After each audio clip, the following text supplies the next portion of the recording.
I mean, it feels like a playground. Yeah, it does. It just feels like we get an opportunity to relive our childhood dreams of believing for a slight nanosecond that this world could be real. Yeah. If superheroes existed, you know? It's great. It does. It is surreal. It's in a word. Now, we've been waiting 10 years for everyone to get together. All we know so far, the world might end, maybe the universe. What else can you tell us? Well, what else can we?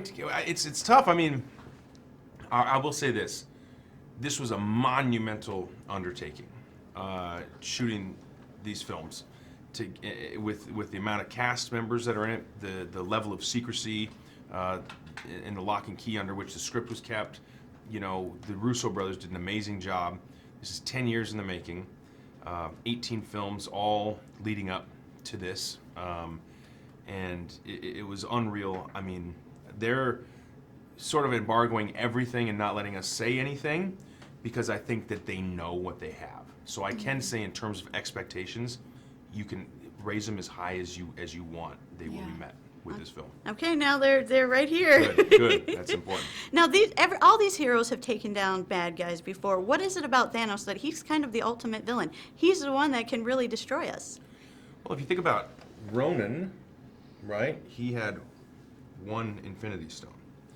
Then, you start talking about just a bad guy is a bad guy, but it's really the weapon that the bad guy has that determines how dangerous that bad guy is. Absolutely.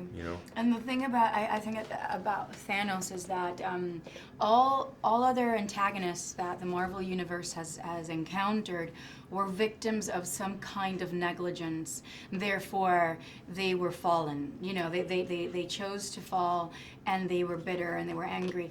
I don't know what part of Thanos it makes him feel like a victim. I feel like for as long as he's existed, he's been always the winner of every game, and now so this is a different kind of evil, I'm assuming, and it must be very paralyzing to all the characters in the MCU universe to sort of like have to tackle with that kind of serial evilness, Mm-hmm.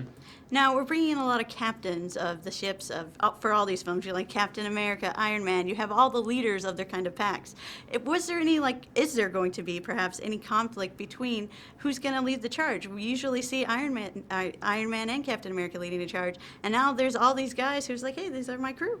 I think that's one thing that audiences are really looking forward to, and I know for me as an actor, and for me as a person who's just a fan of these movies, an audience member, that's something I was really looking forward to both doing and seeing, and that's the kind of war of egos among these characters, and